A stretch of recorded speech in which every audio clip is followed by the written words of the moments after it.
Mon ami, écoute ton Dieu. Mon ami, écoute ton Créateur. Il y a de l'espoir pour toi en ce monde. Vous suivez en ce moment un séminaire de formation du club Jésus pour réussir, animé par Edgar Guidibi et Hermione Kwegban. Le club Jésus pour réussir a pour vocation de vous aider à vous épanouir et à prospérer en démontrant par les fruits qu'il vous fera porter que Jésus est bel et bien le chemin, la vérité, la solution et la vie. Christ est la solution. Décharge-toi sur lui. Le club Jésus pour réussir est situé à Saint-Rita, au bord des pavés non loin de la station MRS. Vous pouvez nous joindre en visitant le www.jesuspourreussir.org ou en appelant le 00229 94 01 54 26. Club Jésus pour réussir, une initiative de Global Service Plus qui évolue dans le secteur de l'immobilier, de la formation, du marketing et dans bien d'autres. Visitez le www.globalserviceimo.com ou appelez le 00229 94 97 07 07 pour en savoir plus. Que Dieu vous bénisse. Pourquoi continuer à souffrir ainsi, tandis que la solution existe?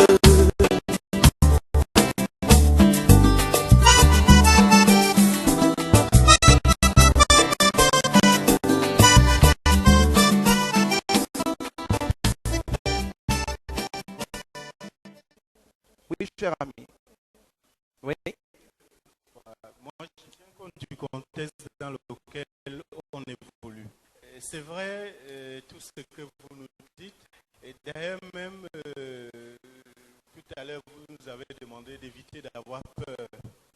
Mais j'ai bien peur qu'il y ait des gens parmi nous qui commencent à avoir peur. Je m'excuse de me répéter, mais ça peut être ça. Puisque ceux qui disent on vole les idées, c'est une réalité. Et bon, je ne sais pas, pour être concret, dans notre contexte, qu'est-ce que vous diriez des recommandations? Est-ce que quand un jeune a une idée et qui voudrait bien trouver un partenaire, est-ce qu'il ne ferait pas mieux peut-être de passer par quelqu'un d'autre qui lui ferait confiance pour dire, bon voilà, je vais te recommander tel... Je ne sais pas. Qu'est-ce que vous pensez de ça? Merci. Ça ne change rien d'être recommandé ou de ne pas être recommandé. Ça peut aider à ouvrir certaines portes. Mais le problème demeure le même. C'est-à-dire que, quoi que vous veuillez faire dans la vie, si c'est pour vous et si Dieu vous l'a donné, il vous donne de quoi le posséder. Dieu ne peut pas vous donner quelque chose à faire et rendre la chose accessible au premier venu. Des gens peuvent vous imiter. Des gens peuvent faire semblant. Des gens peuvent faire ce qu'ils veulent.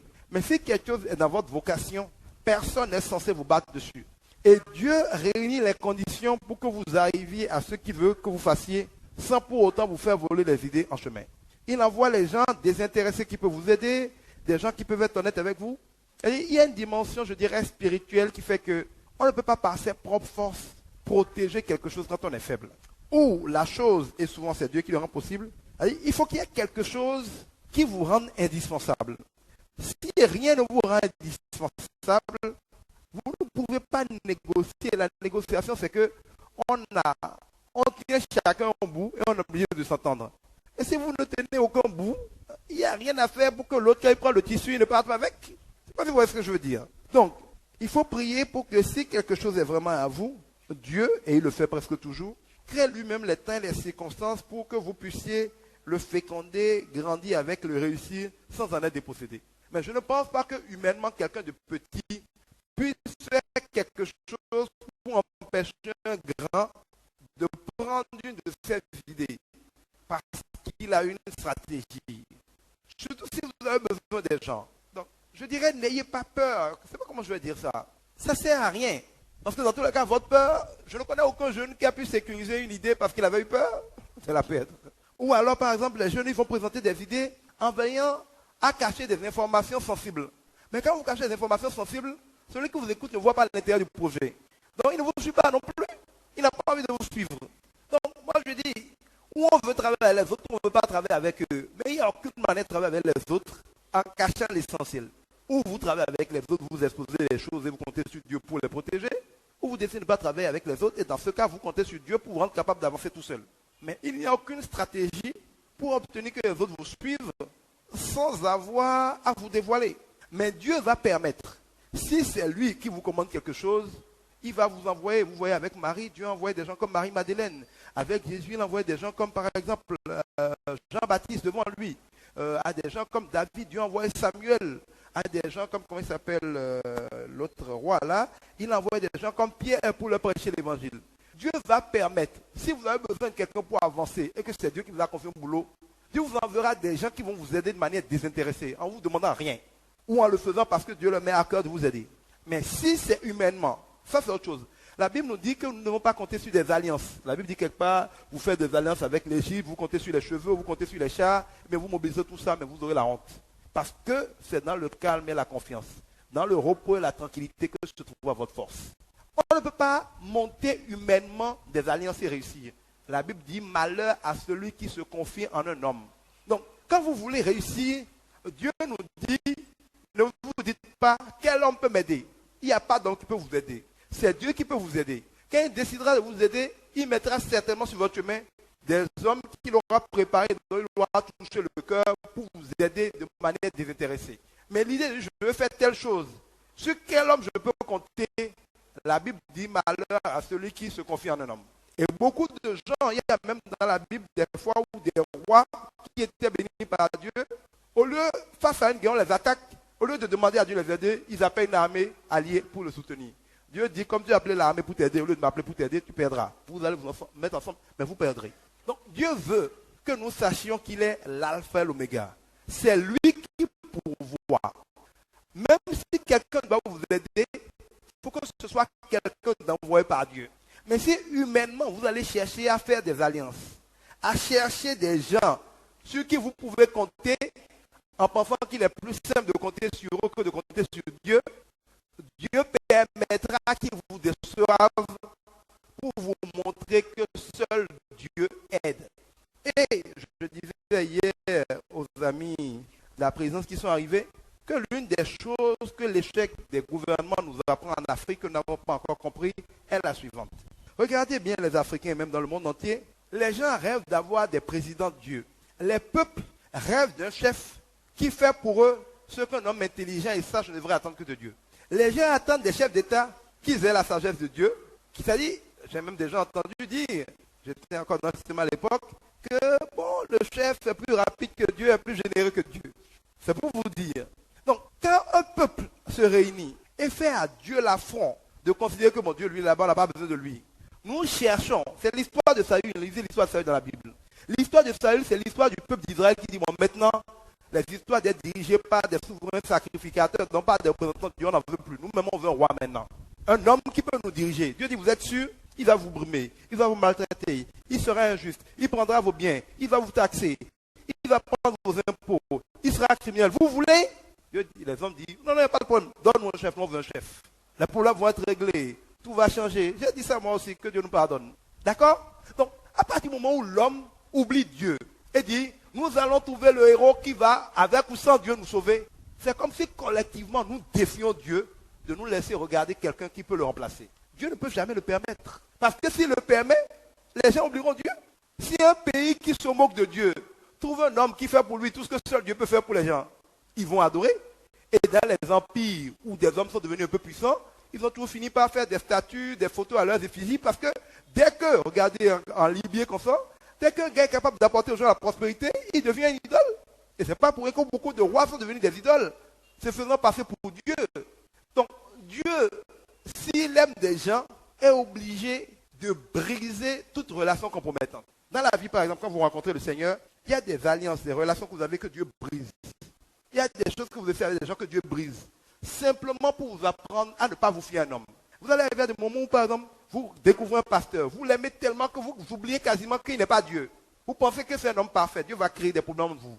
simplement pour vous apprendre qu'il n'y a pas d'homme parfait. Si à un moment, vous prenez une personne, votre père, votre mère, vos enfants, pour Dieu, vous faites comme si après Dieu c'est eux, Dieu va créer des problèmes. Juste pour vous humilier dans le sens de relativiser votre confiance en l'homme.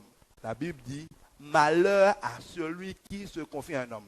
Celui qui pense que l'homme peut le sauver, par définition devient l'ennemi de Dieu. On appelle ça de l'idolâtrie. Il met cet homme-là à la place de Dieu dans sa vie. Si votre mari s'occupe de vous, ce n'est pas qu'il est Dieu. C'est que Dieu veut s'occuper de vous et permet que votre mari soit son instrument. Si votre patron vous bénit, ce n'est pas qu'il est Dieu. C'est parce que Dieu vous aime et permet que votre patron ait à cœur de vous bénir. Si vos clients vous apportent beaucoup d'argent, ce n'est pas qu'ils sont gentils. C'est parce que Dieu les utilise pour vous bénir. Dieu est le fournisseur de la prospérité, du bonheur, de la paix. Les gens ne sont que les distributeurs, les instruments qu'il utilise pour le faire.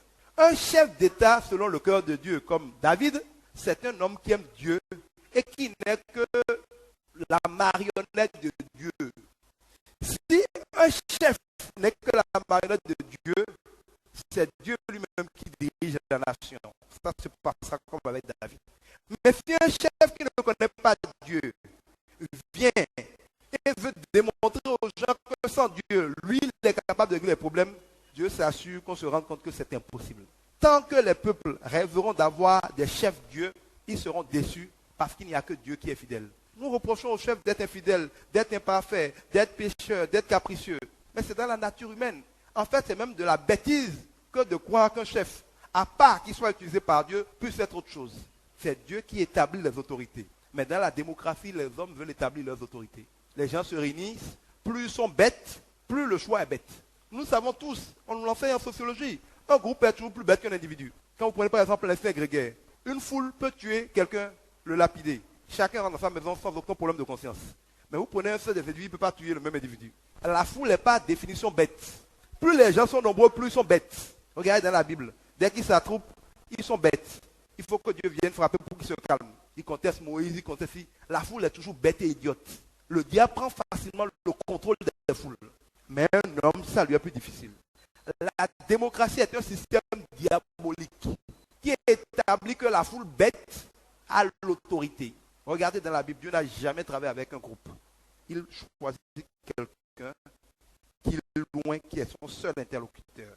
N'importe qui conteste celui-là, Dieu le brise. Quelle que soit la raison qu'il a de contester celui-là. Dieu n'est pas un démocrate. Dieu est un théocrate et un autocrate. Dieu est un dictateur. Il fait ce qu'il veut comme il veut. Il dit, mais il ne se fait conseiller que par sa propre volonté. C'est la démocratie ça, que de se faire conseiller par sa propre volonté. Dieu est un dictateur. Il dit, Dieu est au-dessus des hommes, les hommes sont au-dessus des femmes, les parents sont au-dessus des enfants, point final. Même en prophète, il y a des prophètes qui sont soumis à d'autres prophètes. Dieu est un Dieu d'ordre. On dit l'Éternel, le chef des armées. L'organisation de l'armée, c'est l'organisation du royaume des dieux. Même dans les anges, il y a les archanges, il y a les anges. On ne peut pas, la démocratie est une bêtise, parce qu'on donne aux gens bêtes qui doivent être sauvés le pouvoir de décider comment ils seront sauvés. Un paysan qui n'a jamais été à l'école, on dit que sa voix vaut la voix de quelqu'un qui est éclairé, qui s'est baladé dans le monde entier, qui sait de quoi il parle. Et les gens, regardez sociologiquement, les gens incompétents sur le développement sont plus nombreux. On se plaint de nos chefs. Vous ne voyez pas que les chefs ressemblent aux gens qui les élisent? Vous ne voyez pas que les chefs ressemblent aux gens qui les élisent? Quel défaut on reproche à un chef au Bénin qui n'est pas le défaut d'un Béninois? Les chefs sont des vrais Béninois tout simplement. Pourquoi vous voulez que la majorité des Béninois élise un chef qui ne ressemble pas à la majorité des Béninois? Hein? Justement, les rares personnes qui ne ressemblent pas à la majorité sont vomies. Il est trop compliqué, il est godin, mais il est encore. On va toujours le critiquer. Regarde dans tous les pays, les gars comme les Roca, comme les Fabius et consorts ne vont jamais loin. Parce que l'élite est toujours minoritaire. Dans un système où on choisit la majorité, on ne peut prendre que des gens bêtes parce que c'est la majorité qui vote pour les gens qui lui ressemblent. Oui, tous les peuples n'ont que les dirigeants qu'ils méritent parce que les gens prennent les gens qui leur ressemblent. Un peuple d'illettré ne peut pas prendre quelqu'un qui est trop lettré, il est complexé par lui. Si par exemple vous avez une famille, il y a 40 petits-enfants, il y a 20 enfants et il y a 4 parents. Si on doit faire le vote, on va choisir un enfant pour diriger la collectivité? Ou bien, alors si on choisit un enfant de 3 ans parce que les enfants qui sont miochons sont les plus nombreux pour diriger la collectivité, pourquoi ça va donner quoi? Mais c'est ça la démocratie. Si il y a 3 enseignants, mais 4 enseignants dans une maternelle et sans enfants, si on fait l'élection, c'est un petit enfant de 2 ans qui va diriger l'école. Oui, c'est ça la démocratie. Une bêtise. Une bêtise. Le chrétien doit renouveler son intelligence et réfléchir comme Dieu, pas comme les hommes. Peut-on négocier avec Dieu? Non. On peut discuter avec Dieu. On peut échanger avec Dieu. On peut demander des choses à Dieu. On peut implorer Dieu. On peut invoquer Dieu. Donc, on peut échanger avec Dieu. Mais négocier suppose que tu tiens quelque chose que tu mets dans la balance comme un chantage. Je ne vois pas vraiment ce que vous tenez pour faire fléchir Dieu. Je ne pense pas. Donc, on peut discuter Dieu. On a vu avec Abraham négociant pour Sodome et Gomorrhe. On a vu avec Moïse négociant, par exemple, quand Dieu dit « Je vais détruire le peuple d'Israël ». Moïse a négocié un peu avec Dieu en disant « Mais Dieu, il faut bien réfléchir. Hein. Tu viens de sortir ce peuple-là, le monde entier a vu. Tu as humilié tous les autres.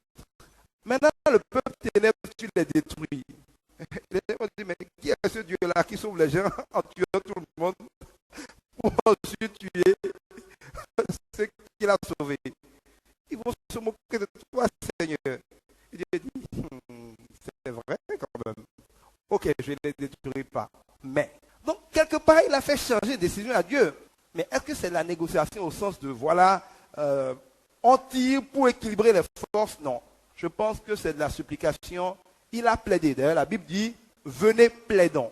Donc, il a un peu comme Jésus qui est notre médiateur, fait la médiation, il a négocié, il a défendu le peuple auprès de Dieu. Mais la négociation supposant un équilibre minimum des forces, je ne pense pas qu'un homme ait de quoi négocier avec Dieu. C'est plus de la plaidoirie en direction de Dieu que de la négociation avec Dieu. Mais on peut plaider avec Dieu. On peut convaincre Dieu. D'ailleurs, David était très fort pour ça. Quand vous lisez les psaumes, David s'amuse à faire changer David à Dieu. Il n'a pas fait changer David à Dieu surtout. Mais il connaît le cœur de Dieu. Et quand il connaît le cœur de Dieu, il sait comment toucher le cœur de Dieu. Mais ce n'est pas de la négociation. Comment le chrétien peut-il gérer une négociation de parties qui ne se comprennent pas? Être bien vu par elles toutes. Première chose, il faut faire attention à nos motivations. Bien gérer une négociation ne doit pas être défini comme le fait d'être bien vu par toutes les parties. L'envie d'être apprécié par toutes les parties n'est pas une saine ambition. Si un chrétien doit agir dans le but d'être aimé par tous, il ne peut rien faire. Parce que Jésus a dit, ils m'ont haï, ils vous haïront. Si vous êtes vraiment témoin de Jésus, ceux qui n'aiment pas Jésus ne peuvent pas vous aimer. Donc, à partir du moment où vous cherchez à plaire aux hommes, regardez Saül. Qu'est-ce qui est arrivé à Saül? Dieu dit, tu vas, tu tues tout le monde, tu massacres tout, tu détruis tout, tu reviens. Ils vont, ils tuent les gens, et les généraux de Saül lui disent, mais tu ne vas pas quand même détruire le beau bétail, tout ça. Laisse ça là, nous on va manger, on va faire la fête. Et Saül, pour ne pas fâcher ses généraux, parce qu'il se disait, comme les hommes, je ne peux pas me permettre d'avoir mes généraux à dos, alors que c'est Dieu qui vient de donner une victoire, dit, bon, ok, prenez. Il a désobéi à Dieu. Il a négligé de faire rigoureusement ce qu'il savait que Dieu attendait de lui, simplement pour ne pas être mal vu par ses généraux. Dieu dit, parce que tu as désobéi, je décide d'avoir sur ta tête. Ça dit, oui, mais Seigneur, c'est pour faire des sacrifices. Il lui réplique, c'est de là que vient l'obéissance à ma parole vaut mieux que tous les sacrifices. Je m'en fous du sacrifice que tu voulais faire. L'obéissance à ma parole vaut mieux que tout. C'est-à-dire que vous ne pouvez pas, pour être bien vu, faire des choses que vous savez ne pas être ce qu'il fallait faire. Le chrétien doit avoir le courage de faire ce qu'il faut quand il faut, quel que soit comment les autres réagiront. Un prophète, c'est quoi? Vous croyez que les Jérémie, les Ézéchiel avaient la partie facile de parler, d'être bien vu par tout le monde? Il y a certains d'entre eux qui ont été tués. Jean-Baptiste a été tué parce qu'il n'a pas su comment faire pour plaire à tout le monde, y compris. Il y a des gens qui ont été égorgés, les Paul et consorts. Donc, je pense qu'il est dangereux déjà pour un chrétien d'avoir pour vocation d'être bien vu par les hommes. La Bible même dit, celui qui est ami de Dieu est ennemi du monde. On ne peut pas être ami du monde et ami de Dieu. Donc, si deux parties se trouvent dans une situation, par exemple, où l'un d'entre eux exagère, il n'est pas sérieux, il n'est pas sage, et qu'il faut le ramener à la raison, des fois, vous ne pouvez rien faire d'autre que de le choquer. Le choquer avec amour. La vérité, on dit, la parole de Dieu est une épée à double tranchant. Ce qui est tranchant là, qui découpe jusqu'à la jointure de la moelle et de l'os, ça fait mal. La vérité blesse. Il n'y a rien à faire pour que la vérité ne blesse pas. La vérité blesse. Elle blesse, elle opère pour extraire ce qui est mauvais. Si tu es un chirurgien, tu dis, mais comment je vais opérer le gars à la fin, lui fait mal? Oh, il faut changer de métier. Un homme de Dieu qui veut dire ce que Dieu lui dit de dire, c'est qu'il y a des gens qui vont énerver. Ils peuvent demain se rendre compte qu'il avait raison. Mais sur le coup, il va les énerver. On ne peut pas faire un ministère chrétien avec pour objectif d'être bien vu. Première chose. Maintenant, comment gérer une négociation dans laquelle les gens ne se comprennent pas? Je l'ai déjà dit, il y a beaucoup de la méthode pour d'abord les amener à se parler. Deuxième chose, il faut parfois être obligé de prendre le temps de leur prêcher le pardon. C'est-à-dire, les gens ne savent pas à quel point ils sont perdants de se combattre. Et vous savez, il faut partir d'un principe. Tout homme, on dit nul n'est méchant volontairement. C'est-à-dire que, quel que soit ce qu'un homme fait, c'est parce que Satan lui ment en lui faisant croire que ce qu'il fait là est dans son intérêt. Si quelqu'un tue quelqu'un d'autre, c'est parce que Satan lui a fait croire qu'il gagnerait quelque chose à tuer. Si quelqu'un est méchant, est rancunier, veut tuer l'autre, c'est parce que Satan est en train de le manipuler pour lui faire croire que c'est bon. La première vocation d'un chrétien, c'est de rétablir la vérité en montrant aux gens qu'il y a de la grâce, il y a de la paix, il y a du bonheur pardonné. Il faut faire redécouvrir aux gens avec amour et patience les vertus de la vérité. Il faut leur montrer ce qu'ils perdent à s'affronter et ce qu'ils gagnent à être ensemble. Il faut parfois rappeler aux gens ce qui les oppose. Parce que j'ai remarqué que dans beaucoup de conflits, les gens viennent à oublier ce qui les oppose. Vous voyez des gens se battre. Vous dites, mais qu'est-ce que vous avez en fait comme problème? Parfois, ils ne savent même pas. Je connais des gens où c'est leur maman qui se battait, elles se battent entre elles, et les enfants se battent entre eux. Aucun des enfants peut vous dire sincèrement qu'est-ce qui les oppose. C'est bon d'attirer l'attention des gens pour dire, mais pendant qu'on y est là, venez. C'est quoi votre problème à vous deux? Parfois, le simple fait de réaliser que maintenant, le fond, c'est vrai, qu'est-ce qui nous oppose? Il y a beaucoup de gens qui se calment. Et c'est là, ils vont dire, voilà, pendant qu'on est maman, les gens de tel là, qu'est-ce qui nous oppose? Et quand leur maman leur raconte, même, ils disent, nous, bien, non, vous êtes âgés, venez, on va se réconcilier. Donc, le diable est le père du mensonge. Il pousse les gens à la méchanceté en leur voilant les yeux pour qu'ils ne voient pas la vérité. Quand vous attirez avec amour et patience, sans les humilier, j'ai déjà dit hier, évitez ces manœuvres-là ne doivent pas se faire en public. On ne peut pas convoquer une réunion de famille pour réconcilier des gens. Il y a des choses que pour faire plier les gens, il faut le faire dans leur intimité, qu'ils ne sentent pas qu'on les regarde. Il faut aller voir les gens, seul à seul. Mais viens mon frère, ce problème-là entre nous, de quoi il s'agit concrètement? Parce que parfois la négociation, ce n'est pas de mettre les parties, de commencer. Tu vas voir tel, tu parles, tu l'écoutes, tu vois, mais dans son fond, c'est quoi le problème? Il dit d'accord, j'ai entendu. Tu vas voir l'autre partie, tu lui parles aussi, tu essaies de comprendre, mais concrètement, c'est quoi sa perception du problème? Parce que parfois aussi, il y a des situations où les gens s'opposent à cause d'un malentendu.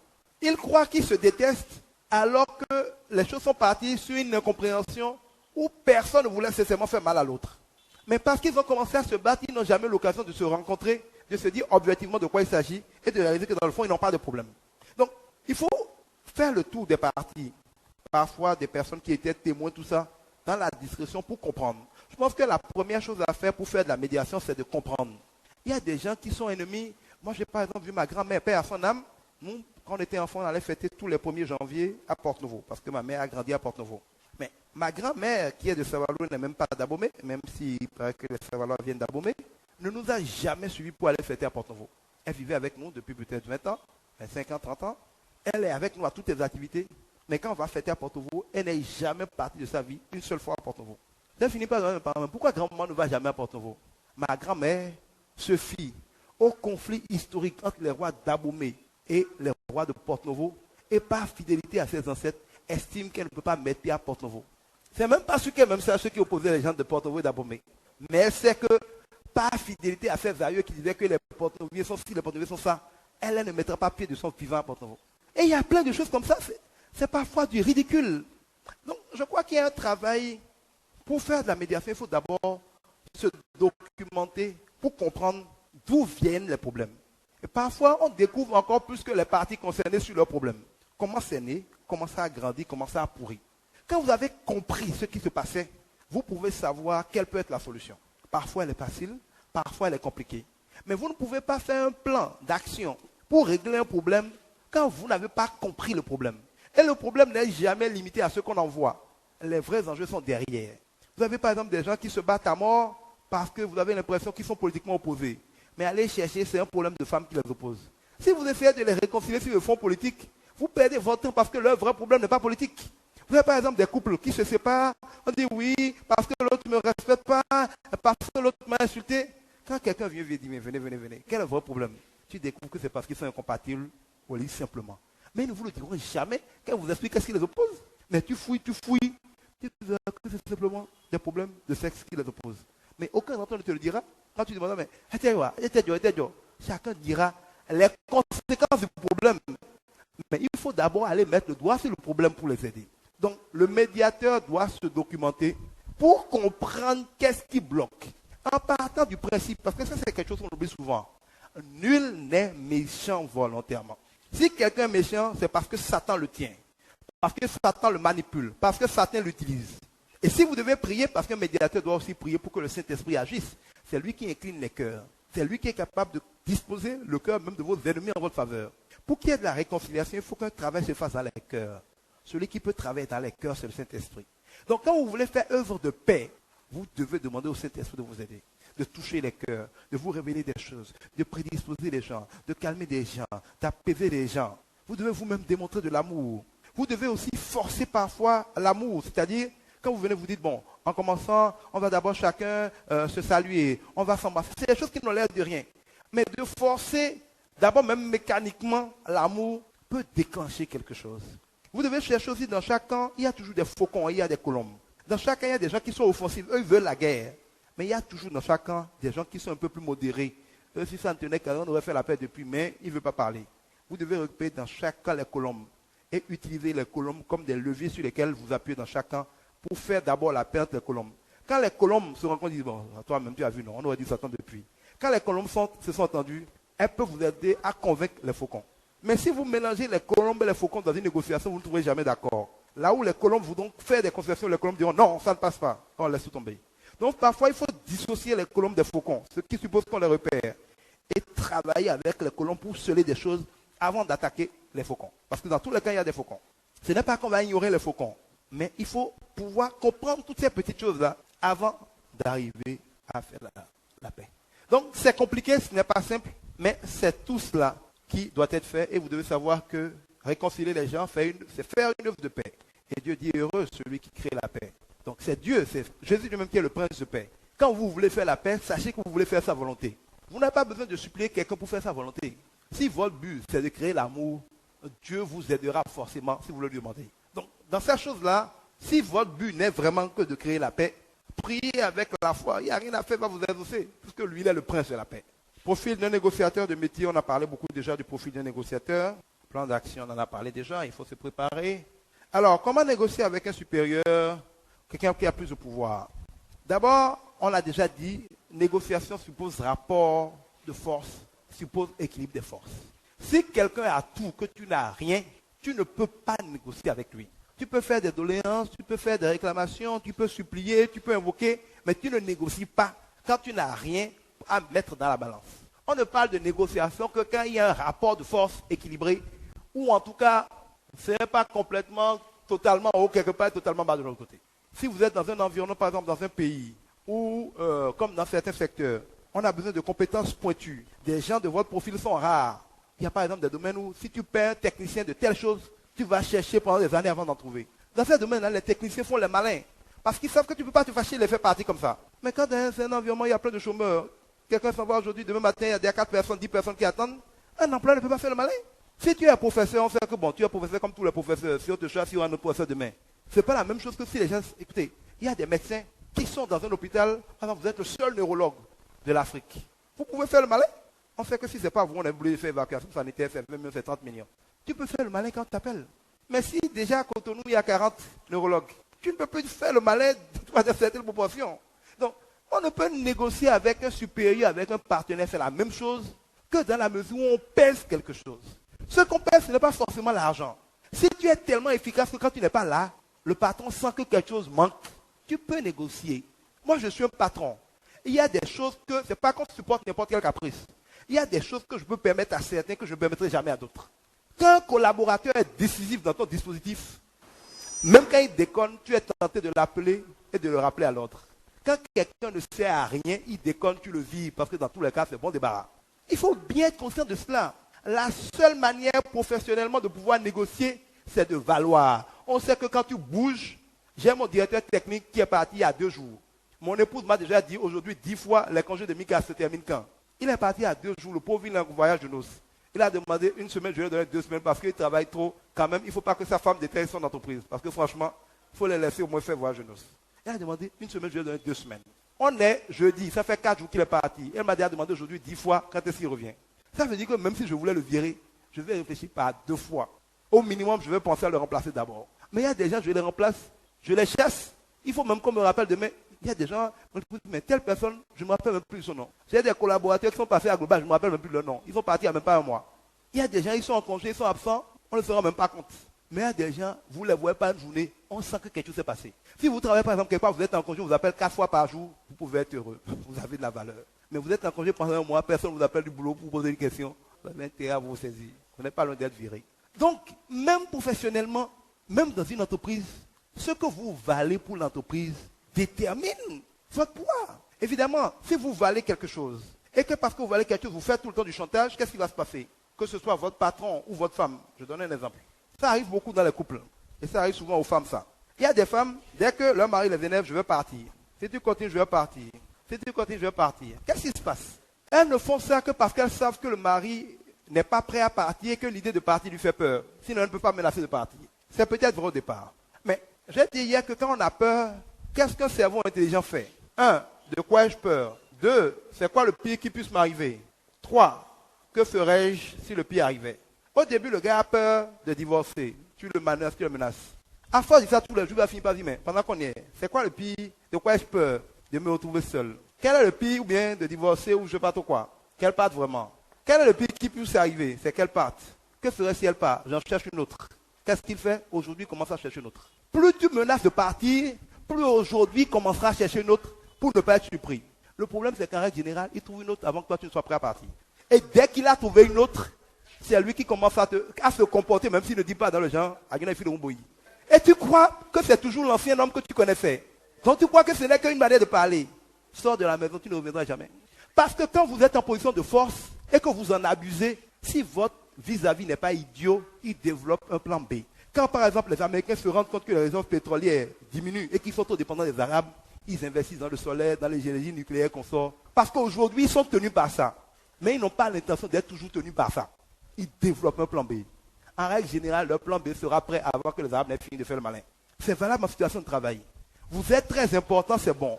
Tant que vous n'abusez pas du fait que vous êtes important, vous aurez des faveurs liées à ça, mais on se dit ça ne coûte pas grand-chose, c'est bon. Mais dès qu'un patron intelligent, toi, si c'est moi, je me rends compte que celui qui est bon veut abuser. Bon, tout le monde a raison de jouer un peu sur le fait qu'ils sont bons. Il y a des faveurs que je fais à certains que je ne ferai jamais à d'autres. Parce que je sais qu'ils ont de la valeur. Si quelqu'un travaille bien, j'estime qu'il doit avoir de bonnes surprises pour se rendre compte qu'on connaît sa valeur. Si ce n'est que ça, c'est bon. Mais quand le patron se rend compte que celui-là, il commence à faire tout le malin, en tout cas s'il s'appelle le gars Guidibi, s'il n'est pas idiot, immédiatement il développe 2-3 plans. Il se dit, mais un jour je vais avoir un problème. S'il ne doute pas de votre fidélité, il n'a pas besoin de se fatiguer à développer un plan B. Mais s'il doute de votre fidélité, il va fabriquer un plan B. Dans tous les cas, le plan B oblige d'être prêt avant vous. Parce que ce n'est pas si compliqué que ça. Mais dès que c'est prêt, vous risquez de partir. Et donc, attention au chantage. Moi, par exemple, j'ai un tempérament. J'estime que dès que quelqu'un me fait un chantage, je coupe toujours les ponts. C'est systématique. Parce que quand vous cédez au chantage une fois, vous cédez au chantage toutes les fois. Si vous concédez un aujourd'hui dans un chantage, demain vous demandera 2. Si vous le concédez, après demain vous demandera 3. Un chantage n'est jamais rentable. Vous allez voir les Américains, vous prenez l'otage américain, ils vous demanderont de le tuer. S'ils peuvent le libérer, le libèrent. Mais les États-Unis ne négocient jamais avec un preneur d'otage. C'est la seule manière de détruire définitivement la prise d'otage. Vous allez voir que les prises d'otage ont diminué. À l'époque, on savait que si on prend un otage, on négocie. On dit l'autorité, tout système multiplie ce qu'il récompense. Mais quand on sait que quitte à tout perdre, vous êtes capable de dire, tuez-le si vous voulez, je ne négocie pas. On fait ça 2 fois, 3 fois, les gens arrêtent de vous faire du chantage. Moi, un jour, j'ai viré tous mes collaborateurs sans aucune exception en une journée. Il y a 3 ans. Et ironie du sort, c'est là où Global a décollé. En une journée, les gars pensaient qu'il était indispensable. J'ai pris une autre décision, j'ai viré tout le monde en une journée. Ils étaient tellement convaincus que Global était fini que je les ai entendus dire en ville que Global a fermé, il a fait partie tout le monde. Global n'a jamais fermé. J'ai travaillé seul pendant quelques jours. Après, j'ai pris une secrétaire. Global a redécollé le jour où j'ai viré tout le monde. Mais ça fait que tout le monde sait que Guy Dibi, là, ce n'est pas la peine de faire le malin. Il peut vous. Et je dis toujours aujourd'hui, il n'y a rien que quelqu'un fasse dans mon entreprise que je n'ai pas fait une fois. Il n'y a rien que je confie à faire à quelqu'un que je n'ai pas fait une fois. Il n'y a rien qu'un collaborateur fasse. Et si je me fâche, je ne peux pas me mettre à le faire mieux que lui. Quand c'est comme ça, on appelle ça le leadership. Un général qui n'a jamais été à la guerre, quand les gens sont en train de tirer, tu parles, patron, c'est pas affaire de bureau, il faut venir sur le terrain tirer pour voir. Parce qu'ils savent que tu ne peux pas te fâcher. Vous allez voir dans les maisons, il y a des moments salons. Elle ne peut même pas faire la sauce, elle ne peut rien faire. Elle crie sur la domestique. La domestique sait qu'elle ne peut pas se fâcher arriver au salon. Si la domestique part à 18h, c'est que son mari ne mange pas le soir. La domestique va lui manquer de respect parce qu'elle ne peut pas se fâcher et faire ce que la domestique fait. Donc, le pouvoir de négociation tient dans un sens comme dans un autre à qu'est-ce que vous avez qui fait que on peut réfléchir par deux fois pour vous envoyer balader. Et donc, ce n'est pas une histoire de patron, de pas de patron. Dans toutes les circonstances de la vie, on vous traite selon ce que vous pesez. Même si on veut vous faire des faveurs, on vous fait les faveurs en fonction de ce que vous pesez. Même le Seigneur, Jésus ne traite pas tous ses disciples de la même manière. La Bible dit quelque part, le disciple que Jésus aimait le plus, en parlant de Jean. Vous allez voir, quand il est parti réveiller par exemple Lazare, il n'a pas pris tout le monde. Il n'a pas pris Thomas. Il a pris, je crois, Jean, 2 ou 3 personnes. Il dit, le reste, restez dehors. Lors de la transfiguration, tous les disciples n'étaient pas là. Dieu lui-même ne traite pas tout le monde avec équité. La vie n'est pas une affaire d'équité, de démocratie. La justice de Dieu, ce n'est pas le fait de mettre tout le monde au même niveau. C'est la sagesse de faire ce qu'il faut comme il faut. Des questions? Sinon, on va prier et conclure. On va prier? On y va. Merci Seigneur. Merci Seigneur parce qu'une fois encore tu as été là. Merci Seigneur parce que tu nous as encore prouvé que nous avions raison de te faire confiance dans ta fidélité. Merci Seigneur parce que tu as encore parlé à nos cœurs. Merci Seigneur parce que tu nous as encore équipés. Donne-nous de ne rien oublier de ce que tu nous as dit. Donne-nous d'avoir là des graines sunevées qui grandissent dans notre vie, qui portent la foi et que par cette foi nous puissions faire des exploits au nom de Christ Jésus. Seigneur, touche nos vies. Donne-nous ta parole, donne-nous tes rémas. Donne-nous de te connaître, donne-nous de t'aimer. Prends le contrôle des situations que nous traversons. Donne-nous la grâce de penser comme toi, de parler comme toi, de voir comme toi, d'agir comme toi. Donne-nous la force de ne pas faire ce que tu as dit de ne pas faire. Qu'il te plaise, Seigneur, de nous accompagner. Tu es le Dieu qui pourvoit non seulement matériellement, mais qui pourvoit spirituellement. Tu es le Dieu qui nous donne ce qu'il nous faut, si c'est ce qu'il faut. Qu'il te plaise, Seigneur, de nous donner la grâce de prier pour que ton règne vienne dans notre vie. Pour que ta volonté se fasse dans notre vie plutôt que notre volonté, car tu nous as déjà dit que ta volonté sera toujours meilleure que les plus beaux de nos rêves. Oui, Seigneur, que ta volonté se fasse dans nos vies, chacune au nom de Christ Jésus. Que ta volonté se fasse pour le club Jésus pour réussir. Que ta volonté se fasse pour ce pays. Que ta volonté se fasse pour le monde, Seigneur. Fais-nous grâce. Pardonne-nous nos péchés, pardonne-nous nos iniquités. Donne-nous ta sagesse, donne-nous ton intelligence, donne-nous ton discernement. Donne-nous la grâce de savoir nous dépouiller de notre nature humaine pour ne vivre que par ton esprit. Merci Seigneur parce que tu as conquis la vie pour nous à la croix.